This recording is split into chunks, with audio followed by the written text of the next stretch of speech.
So Yeah. Oh, stream is live now. there we are. Yeah. 2020 is just a odd year. We weren't winning, beating that Alabama team. No way. Especially with them putting Tough Borland on Smitty like that. There Man, was no chance. the fastest linebacker in history, Tough Borland. I know he Could might not give. stop a crossing pattern. Yeah, he might get Arvell and Sonny a run for their money. You know. For sure. Devontae Smith is still running. Definitely. Right. Yeah, Devontae Smith ate her soul. Mello, what do you think about what I asked about Dan Lanning? How we got to this point? In terms of what? Him being the James Franklin? West Coast James Franklin? I won't go that far. I mean, he's still young right now. I think he has a lot of naivety to his approach to the sport of football. He does some perplexing things and some risky things, like going for it on a 4th and 3rd or 4th and 4 multiple times in one game. He did that against Washington. It cost them 2 games. They had a horrible kicker last year. This year, they do have an excellent kicker. He kicked a 50-plus.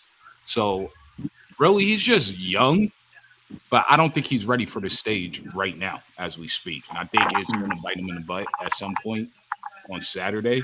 It's going to show his ugly. Oh, You froze. we lost Mello again, I think. Oh, we did. Okay. Hey, guys, what defensive player do you guys think is going to have a breakout game Saturday? I'll start with My bad, Sean. go. I was gonna say I'm hoping Sonny Styles does. That's my pick. Yeah. But hold on, Sean. Sonny is the lead tackle of the team, so I don't think he is a breakout. He's gonna play football regardless. But I would say I look Cody Simon, and I like the linebacker room. Any one of those guys between number 20 and number 0 is gonna be the breakout game. Yeah, I need to see Arvell Reese for sure. I need the linebacker to step up more. That's all. I agree. Personally, I would have to pick. I really think I'm going to go with Tyleek. I think Tyleek's like the MVP of the defense, and I think Tyleek's going to hopefully get through there, and they cause a lot of defense. They got Jack coming off the side. Tyleek just eats people up, and eventually I think Dylan Gabriel's a bit frail, and Tyleek just starts eating people up and beats Dylan Gabriel down.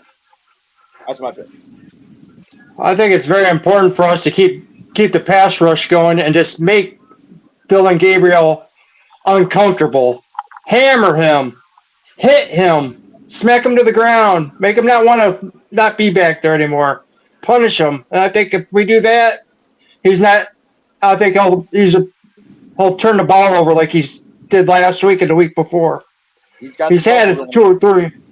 He's had 2 or 3 turnovers in the red zone. So, I mean, he's skittish back there. So let's just beat the crap out of him. I'm gonna go Caleb Downs because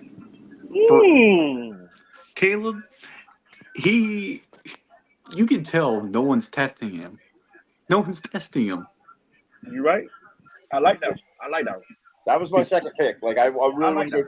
ever since Jim Knowles said he activated Caleb Downs. Caleb Downs has been playing amazing all year, but like he's not. Nobody wants to go that way at all. You know what I'm saying? Like, that's a good one, Sean. I like that one, Sean. I like that. And another reason why I say Caleb Downs is when you have a cover 3 safety, and you can tell who's actually a cover 3 safety or not. Caleb Downs is. You can trust that nothing's going past him. yeah, And absolutely. Now watch this. The DBs ain't no DBs get bombed yet. So the question is the offense scared to throw deep with that secondary? Absolutely, I think. Yeah. They're BIA, baby. And that's the reason why Caleb Downs haven't been. That's why he always come down to the ball. Ain't seen a post route all year. See what I'm saying? So not a post route all year yet. nine route all year. Yep. Dude, we have the scariest safeties in the nation, man. Both those guys come up and lay the wood, man. Him and not only Caleb, but freaking Ransom's been having a great Ransom. year this year. Oh my Oh man, God. Oh my Ransom last week when he filled that hole, woo! man, look at him. I thought that kid was going to that sideline, bro. Like for Oh real. yeah, for sure. He plugged him hard. Dude, it's like he shot out of a cannon, man. Yes. I love it, man. Yeah. I feel so good for that kid because he's had so many injuries. He's had some bad things happen to him, and it's just great that he's getting a reward, man, and he deserves it. That kid really deserves a good year. About you, What's up, Devin? Bev? Well, hey, first off, let me apologize to everybody watching. A little bit of technical difficulties. Everybody knows the weather that's going on. So Mello wanted me to say he apologizes. I know the stream ended. This storm's got things all jacked up. But yeah, man, I'm excited.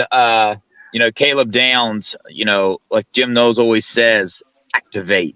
So I think you're going to see a lot of downs, and we got the number one defense in the country for chunk plays, and Oregon's offense relies on chunk plays quite a bit. I mean, without those chunk plays, they might have an L on their record. I mean, just the Michigan State game, their tight end had a 60-yard reception. So, it's going to be an interesting thing to see, but I'm looking to see some press coverage out of our defensive backs. I mean, that Tez Johnson, he weighs 160 pounds, man. He's a tiny little dude. So if we get up there on him and the physicality just, overwhelms him, then, I can see us walking away with it. But who do you guys think? Now, be honest when I ask you all this question. If you've watched Oregon play, who is the more physical team? Ohio State or Oregon? No doubt. It's Ohio State. Yeah, Brad? I'm going to be honest with you. Ohio State is totally physical. Listen, I went into the offseason, man, listen to me. Man, they on a whole nother level than the last 2 years that I have been going. When I say Ryan Day is on business, he's on business and he's standing on it completely. I agree. One of my topics for the show was I believe Ohio State is bigger, stronger, faster, and more physical, and they will wear down Oregon and pull away in the second half. Yeah, Sean? I agree. If you watch Idaho and Boise State, were pushing Oregon around, man. We're gonna. There's no doubt we're gonna push them around. We're more physical. Yeah. Let me say sure. this, and let me say this, fellas, to all the Buckeye fans, the Buckeye Nation. Listen to me. Don't worry about the first quarter. The first quarter is just like a boxing match. You got to fill the first 3 rounds out. Mm-hmm. You understand? Mm-hmm. You got to remember, they're going to adjust. And Ohio State going to come out with a W. I promise you. I like it. Tyler, what you think about the physicality of both these teams? I think we're going to out-physical them. I know that, and the best perimeter blocking receivers in the nation are at Ohio State. Yeah. Amen. And what you don't realize is we've been so accustomed to non-blocking from our receivers for so long. When you see a screen pass, a bubble screen, because I used to play wide receiver myself. So when you see a bubble screen and there's no blocking from your receivers, there's nothing you can do about it. You take no pride in blocking downfield. That's not helping out your running backs. That's selfish. So Yeah. right now, they're playing unselfish, and I don't think that their corners are going to be prepared for Jeremiah Smith pile driving them to the ground all game long. I don't think they're going to be prepared for that. To add on to that, Tyler, to add on to your statement, Hardline, Chip Kelly, Ryan Day, all of that have embedded and all that has been installed in the offseason with the blocking of the receiver. The only way you're going to get into the rotation, the only way you're going to get a ball thrown to you, if you do the fundamentals is what's told to you. And guess what? We've been silly since week 1 to now, bro. And that's what it's all about. It's all about dedication for your team. It ain't no I in team. It's an I and win, but not a team. Once that team come together, man, it's a wrap, and the team is together.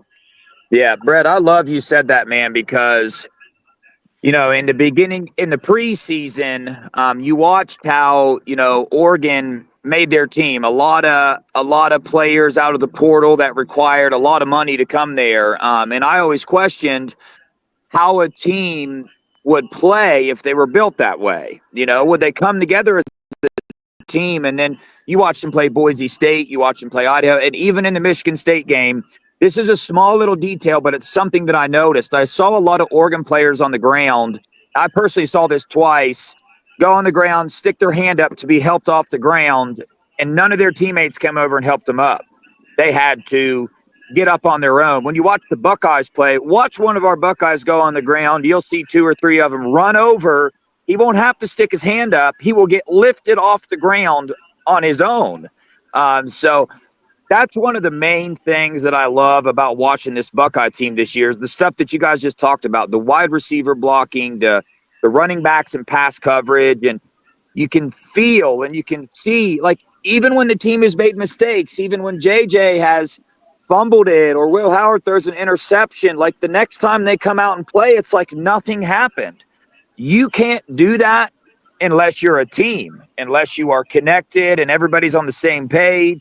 And I love that, man. And I don't think Oregon's ready for this, man. There's a lot of veteran players on our team. There's a lot of players that have been in some like high stakes games before and different things like that. So I'm going to love to watch it. And that's just something that, I noticed watching. I know it's not a big detail, but when you see a football player on the ground and their teammates aren't helping them up, you wonder, like, dang, what's going on there? You know what I mean? So what's your guys' thoughts on that? That thing I noticed. Well, Seth McLaughlin said this is the most fun he's had playing football since he's been a little kid. He says he loves going to football practice. He's having so much fun. Said the whole team has fun together. It's like they're one big family. I mean, you can see it. Last year, you would see when Kyle McCord would be sitting on the bench, nobody would be sitting next to him. He'd throw a bad pass, he'd come down on the bench and just pout. There'd be nobody next to him. I mean, if something happened, he wouldn't be talking to his linemen. He wouldn't be talking to his receivers. He'd be sitting by himself. I mean, the guy wasn't a leader. I mean, not to pick on him, but he wasn't trying to rally the troops. I mean, you can tell if someone's a leader or if someone's not. And, I mean, when someone makes a mistake, you can see that the other guys on the team are lifting them up. They all care about each other. I mean, Quinshawn and Trey, you got 2 number 1 backs, and they cheer each other on. They're not worried about carries. They want each other to be successful. It's a very unselfish culture that they got, and they all cheer for each other, and that's why they're successful, because they are a team. Amen, brother. There's one word for that: sportsmanship. Yep. Yeah. Well, you can tell that the whole team is bought in. You can see changes. Like everybody said stuff about our transfer portal people. You know what I'm saying? A lot of it, even though we didn't have as many as a lot of people, everybody brought it up because of who they were and how they came in. But like, I mean, look at Caleb Downs is like completely bought in. Quinshawn has changed the way Trey runs now. Like you see the way Trey runs angry now. You know what I'm saying? Like they're helping each other out there. They look like a unit. They look together. You know what I'm saying? The O-line looks like a group of people. You know what I'm saying? Like they all look like they're unit and they're together. Like even Will Howard throws an interception and they pan to him on the sidelines. He's smiling like he's gonna have the best time of his life. Comes back out and throws a great pass. You know what I'm saying? Like nothing phases these guys, dude. They haven't really been up against it, but what they have faced, they just let it roll off their backs and they go together as a team. And like you can see it as they move. Yeah, they look like Brad on the live stream right now. He's got a hurricane behind him, but he's sitting there just smiling, having a good old look at the tree behind you, dude. The thing's about to blow over, bro. He could be in the house podcast and he's outside podcasting. Golly, dude. Hey, when you from Miami, you gotta be built for this, Hey, man. hey, for sure. Tyler, what's your thoughts on the way that the Buckeyes play as a team, man? It's infectious. It makes you feel like when you've been so used to a team that has been playing so selfishly the past 3 years, 4 years. It's like a breath of fresh air. It makes you, when you see a team that's actually closely bonded, and they can trust each other, that they'll got each other's back. You can go in any game and without a shadow of a doubt, we're gonna win because the closeness is they love each other. That it's hard for people to explain that, like understand that. Like, some people say, "Oh, some teams love each other." No, there's actual legitimate love for each other. They actually are trying to sit and trying to help each other out and give themselves the best chance to be successful. Yeah. There's no other team in college football right now that I feel like it is as close as bond-wise as OSU this year. Yeah. Hey, And y'all remember that tweet? Hey, Dale, remember that tweet that my son put out when y'all thought he was leaving? yeah. I'm gonna say it again. It all gonna make sense. Yeah. It all gonna make sense, man, for sure. It's making plenty of sense right now. Yeah. But if It really is. If you watch Michigan or some of these other teams, you will see how disciplined this Ohio State team is, how well coached they are, how unselfish they are, how much they're bought into it. This is going to be probably the best year in Ohio State history. I'm predicting with this team. There's nobody that can beat them. Yeah, I mean, you look at our roster. I mean, we have the most talented roster in the country, not only with our starters, but with our backups that are coming. I mean, you got backup defensive ends coming in that are really starters this year. They're starters. Yep. You got Jermaine Matthews. I mean, you even got some offensive linemen coming in, and that the coaches had trouble deciding who was going to be the right tackle, and it's Tegra now. But the point behind that is you have such a deep roster. So the talent and the players on the field is taken care of. And then your next thing is, all right, do we have the coaches to take this team to the next level? Well, look what Day did with the coaching staff this year. He made a beautiful change, not in the way that he coached. He's actually a head coach now, so he can actually focus on those, areas that he needs to focus on. Brought in Chip Kelly, who he grew up in the same hometown as. Do we realize that? Realize how close those two are? I mean, Chip was Ryan Day's coach in college. Think about that. At a small college. Yeah. You think they got some chemistry together and know how to call some plays together? Man, I would not want to play this team, man, at all. Well, Day said, he goes, I trust Chip with my life. So that shows you how much he trusts that guy. Ryan Day doesn't trust anybody, so if he trusts him, yep. Well, I think the one thing about this team that really needs to get people don't see on the outside that we see is there's so many people that could be starting right now that's not, and if they were selfish people, they would cause a lot of problems or they would have left. But since they're team players, they stayed. And Mr. Jackson, your son's one of them. He could have went elsewhere in the offseason if he wanted to start, but he wanted to stay here and play with his friends, and he made a commitment to here. So I really give your son, Caden Curry, Mitchell Melton, a lot of these guys that would have started elsewhere, they decided to stay here and not take the big bag somewhere else and leave. And they could have caused problems or not caused any problems. They cheer for their teammates. When they get in there, they do their job. I mean, this is a true team, and this is why this team will be a champion. Amen. Listen, and the class of 22, you had KJ Jr., you had Sonny Styles, you had CJ Hitt, you had Powell, you had Curry, and I think I'm missing one more because there's quite a few had left already. Listen, they got 3 more years of eligibility. Y'all know that, right? Yeah, I remember you telling me that. Because they got the COVID restricted, and then they got the red shirt. Now, Sonny Styles is different because Sonny Styles been playing, but he still have a red shirt. He still have a red shirt stripe to use if he want to. But listen, just imagine all that come back next year. Yep. And for me, you got 91 leaving. You got 17 leaving. You got 33. You got 44 leaving. And ain't Cody Simon a senior? Yes. Yep. Yep. Cody Simon. Yep. And He's gone. that's 5. Then you got Ransom and Yep. ain't number 1 is senior. No, Igminosa. No, he's not. Not He's Hancock not a is a senior. senior though, isn't he? Or Hancock. Burke and Hancock. I think all 3 of them are, aren't they? yeah, Burke, Hancock, and Ransom. Yeah. Burke, Now- Hancock, now- and Ransom are all Now, seniors yet. just imagine if they leave, they still loaded, man. They got Yeah. Got the experience. Their all feet the all wet.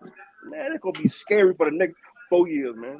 Yeah. I Hey, mean, that you- brings up the next question in the chat. Ryan David Beards, he said that this is a must win in terms of recruiting. That's a hard question, like, I think, to answer as a Buckeye fan, because in terms of like playoffs, this isn't a must win anymore. But I Mhm. think in a different picture, like as far as Ryan Day and as far as the seniors that came back, and definitely there's a part of it that is recruiting for sure. There's going to be a lot of top recruits watching this game. I don't think the players or the coaching staff's really concerned with that. They are dialed into this year and playing this game. But what is your guys' thoughts on this game being a must-win game for the Buckeyes? Well, let me talk about. Let me answer the question previous and the question now. So it's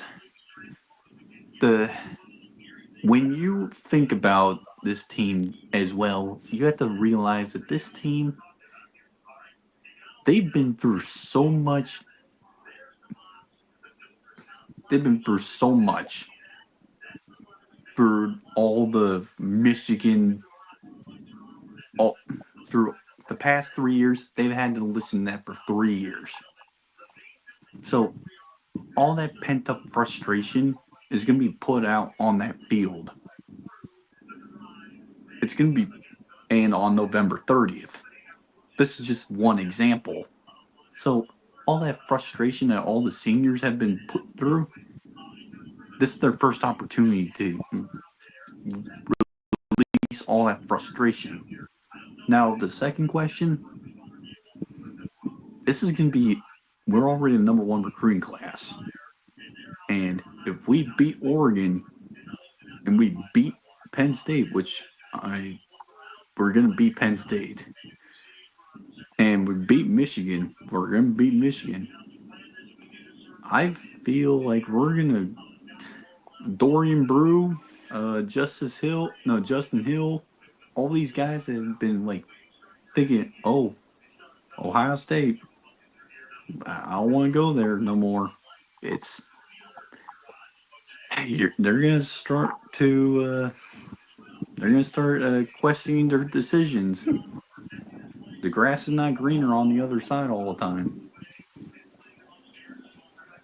Yeah, I agree. yeah, I feel you. No, Not I mean, yet. my thoughts on it are this. Ryan, I imagine this is this is the end of Avengers Endgame, and Ryan Day has assembled all the Avengers, and he's lost to Thanos so many times. He's ready to rule the world, and they're going to take everything out. I believe everything Ohio State does is a must-win game. That's how unreasonable I am. But I realize it's not. But in my world, every game is a must-win game for Ohio State, because I'm not willing to hear anybody say we lost anything. We must win. And so that's how I view it. And so I assume if we win, the recruiting falls in place. We already have a great recruiting class. I'm not mad about it, but it couldn't hurt. So I say we must win. Now check this out. Check this out, fellas. I see more than y'all do. Because I'm a parent, and I can go in the Woody at any time. Check this out. This season is based on Ryan Day being in the hot seat, right? Mm-hmm. You take those guys that came back. So guess what? They backing him up. So guess what? You take that combination, and you take Ryan Day and add that. Now take the rest of the few men in that circle that gonna ride along with that fight. Man, these people standing on standard and business. They ain't taking nothing lightly at all. Trust me. Trust me. They not taking nothing lightly at all. And then for all the games that been played on this schedule, they gonna win all of them and they gonna win national. Now for the recruiters, for the recruits, listen. You never know with these recruits because you never know because these guys is like car salesmen. You never know what they could throw at them, whatever, blah, blah, blah. Ohio State can win national. Guess what? That kid can still flip. So Yeah. guess what? Don't even worry about the recruiters. Let's go ahead and finish this season and everything will fall in line down the line. Somebody make a commitment right then and there, or even during the off season when that season is over. Everything is like a hit or miss. So you can't get your hopes up high when it comes to the recruiter because I done seen it and I'm still looking at it to this day. Now check this out. This the funny part. Since what week we in? 5 or 6? What is it? What week we are we in? 5 or 6? This is week 6. Week 6. No, week 7. Which is week 7. Okay. Our 6th game. Yeah. How many guys from these different schools gonna stop playing and go to the transfer portal? Yeah, there's already a list. That is insane. Crazy. Man. That is terrible, man. I'm done. Yeah. Yeah. That's crazy, man. That's crazy. Yeah, dude, it is. This thing is it's getting a little out of control, but you can see who's about their business and who isn't. You know what I mean? You can see the players that are probably going to have long careers in the NFL and make a statement and love the game of football and aren't unselfish and all this. So, you can see it out. But hey, before we wrap this thing up, what I would like is I would like to go around. Number one, I want to hear a prediction for the game, like J.J. Smith has 5 touchdowns, Q rushes for 3. Just one prediction, offensive or defensive, and then throw us your score predictions. And then chat, I know we normally do a score prediction in the chat. We'll still do that. We got a little technical difficulty, so we'll see if we can keep up with your score predictions in the chat and find a winner. But Brett, hit us with your prediction offensively or defensively, and then give us your score prediction, man. I don't have no individuals on defense, but the defense will help Oregon offense to 14 points. That's what I'm giving them. I'm just like, giving them a little play. I love our defense, but you gotta make it reasonable. You know what I'm saying? As far as the offense, I like our offense to score 35 points again. All right. So you're saying my score prediction 35-14. Okay. Dang. okay? He take yours, Sean. Yep. All right, Good night, Second Life. Good night, Second Life. Since he took yours, and hold up, chat, you can go ahead and start. Now, chat, listen up. If any of these guys on the screen take your score prediction, you've got to change it. The guys on the screen, maybe we should switch that rule, but that's the rule. We might let the chat have first. I changed mine. 35-17. Okay. All right. Sean, you can go next. Brett's got 35-17. That score is taken. And somebody in the chat just took mine, Bucks Forever 65. Dang, bro. I'll go 35-14. That's what I wanted to go with, and Brett took it, but he changed it. So I'll go 35-14. I'm gonna call for Denzel. I'm gonna call for Denzel Burke to get a pick 6. And I'm going to think both Quinshawn and Trey will both have 100 yards rushing. I like it. Tony, hit us with yours. All right. I'm going to go with defense. We have at least 4 sacks. I think Tyleek, or one of them, Jack, somebody gets loose and just causes havoc. Dylan Gabriel's frail. I think he goes down. We've been taking quarterbacks out all year, so I'm hoping we do another one. For offense, I say JJ goes nuclear. You know what I'm saying? I'm not even going to put a number on it, but it's something more than Iowa and just throwing people around like you should. And my score prediction, I'll keep it the same as I did in a previous video, 42-20. Gotcha. Tyler? All right. For defense, I think we're going to get multiple interceptions. So I think that Caleb Downs is going to get his first interception. Lathan Ransom is going to get his first interception. And Jordan Hancock going to get his first interception this year. Because, Gabriel, he turns over the ball a lot. Right, you going for the 3 interception game? I love it. Get So, some. Offense, That's a Buckeye nut. offense. I think Quinshon's going to go for over 100 yards, for over 150, like maybe 150 yards. Oh.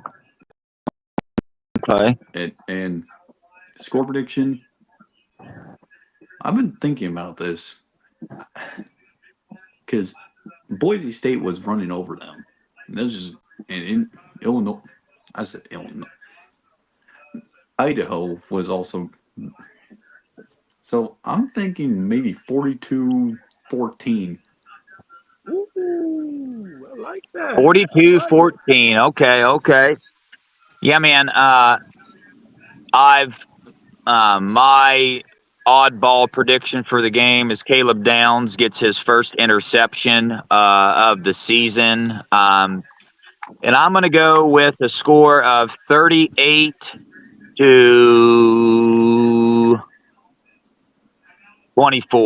38-24. That one's still open, right? Yeah.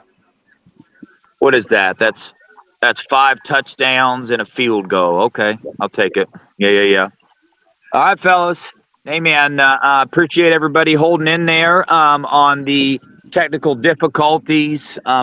Is what it is. Does anybody, Brad, Tony, Sean, Tyler, any closing statements before we wrap this thing up? Oh, you already I know got me. one. Number 1, fundamentals. Number 2, do it with your heart. Number 3, have fun. Love it. Hey, Love it. to all our Buckeye fans and family down in Florida and where the storms are at, please stay safe. Know that we're thinking about you. Brad, stay safe down there. We're praying for you. Hopefully everybody gets through this with nobody getting hurt. So go Bucks. Man. I got one. Yeah, Tyler. So,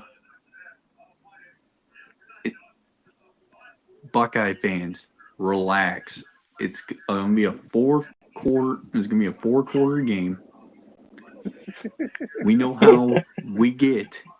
Relax. They're gonna make plays. Just relax. We're gonna get the job done. Amen. I like it. Tony? I'm sure I'm going to have a panic attack starting on Friday that'll go through the game. And I won't have Kevin to text and complain about everything, but I'm sure everything's going to be fine. I really hope the officiating is not going to be a problem like it has been in so many other games. And I really hope that, at the end of it, like I'm sure on Sunday, I will have some complaints, and by Wednesday, I won't have any complaints. So I'm hoping Meditate. that level of game. Meditate. Yeah. Hey, Tony, that sounds like me, man. Me and him text back and forth. It gets bad. But, hey, I'm going to need some prayers because I'm going to tell you something. I get very intense watching the game by myself at home in my room. Like I'm talking about I'll punch a hole in the wall type status. I'm going to be around people this weekend watching this game. So that's one of the main reasons I brought my girl with me so she can. Thank you. Text me all your anger, Dev. Text me all your Lord anger. have mercy. Yeah. Be safe out there. I got Angie, my baby, with me, so she definitely helps me with that. And I got one more thing, man. I just want to remind everybody that's listening or that will watch this, just, when you run into somebody having a bad day, or even if somebody's having a good day, man, just try your best, no matter what type of day you're having, to just be kind. This world is a very hard place to live in. It's just getting harder, and you never know what somebody is going through that day at all. I mean, they might take some anger out on you that's been built up from something that happened 2 weeks ago. So try to remember that and extend the grace and mercy that God extends on us every single day, and just be kind to one another, man, because dude, it's rough out here. It's rough, man. So show that love and that grace, man. That's all I wanted to say. But hey, fellas, I appreciate you joining us tonight. Again, apologies for the technical difficulties. I mean, no But problem. hey, we getting it together. Appreciate y'all. Love y'all. And on that note, go Buckeyes. OH. I I